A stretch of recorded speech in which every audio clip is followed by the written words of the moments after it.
assistir minha novela agora, se a Carmen fez uma coisa mesmo. Ai, ai.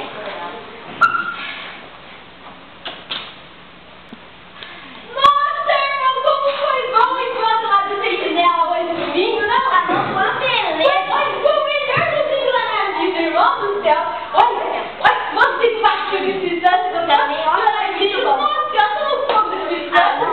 Olha, e se eu for chegar em casa, fala com a mãe, mãe, recebe Jesus, a mãe faz de novela. Ô, pai, vai larga da cachaça, vai larga da cachaça, e vou que vai largar tudo na nossa vida. Ô, mãe,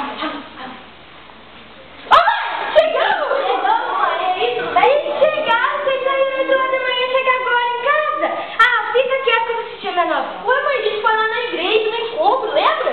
Ah, deixa eu prestar atenção. Ah, revolta, mãe. Nossa senhora. Nossa senhora, mãe, hoje é domingo, já gravou essa novela a semana inteira. A mãe grava a novela a semana inteira, assiste no domingo, você tá, não? Não sabia. Eu não fazer, não entendi como é que tá.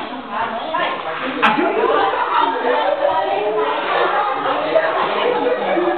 Mãe, vai.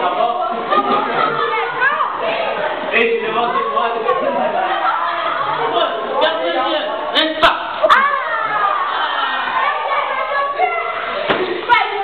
Seu Davi. Ô, pai. Hã?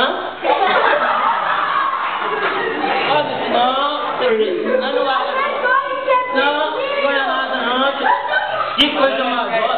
Amor da vida. Eu fiz isso. Fui lá, rezei, cheguei aqui em casa, mesma coisa de sempre. Que isso, irmão? Você não pode desistir. Só porque não deu certo lá.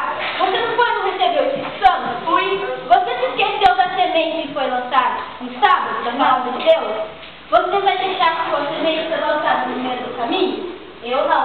Mesmo que você vá de fogo, receba o Espírito Santo, mas quando você chegar na sua casa, estiver do mesmo jeito, sua mãe do mesmo jeito, o pai bebendo, fazendo as mesmas coisas, os irmãos brigando, tudo errado, porque quando a gente chegar lá fora, irmão, amanhã na escola, nossos amigos vão ser os mesmos. Vão ser os mesmos, vão convidar a gente para fazer bagunça, para ir beber, para usar droga. Eles vão fazer isso. Só que aí o que a gente tem que fazer? Lembrar de cultivar a nossa semente, jovem. Lembrar de cultivar a semente da palavra de Deus no nosso coração. Não deixar ela para a beira do caminho, ou plantar na pedra, ou nos espinhos. E sim em terra boa. E como que eu semeio a minha semente, irmão? Você sabe? Colocando num lugar bem bonito, sendo sentinela, para vigiar ela, para não deixar o mal vir pegar. Exatamente. Então, o que a gente tem que fazer? Rezar sem cessar. Pelo nosso pai, pela nossa mãe, pelos nossos amigos. Sem deixar de ser um sentinela, certo? Certo. Então, você não vai desistir? Não. Sentinela não desiste, hein? Ó, entendeu? Então, vamos lá. Agora a gente vai rezar por ele, certo?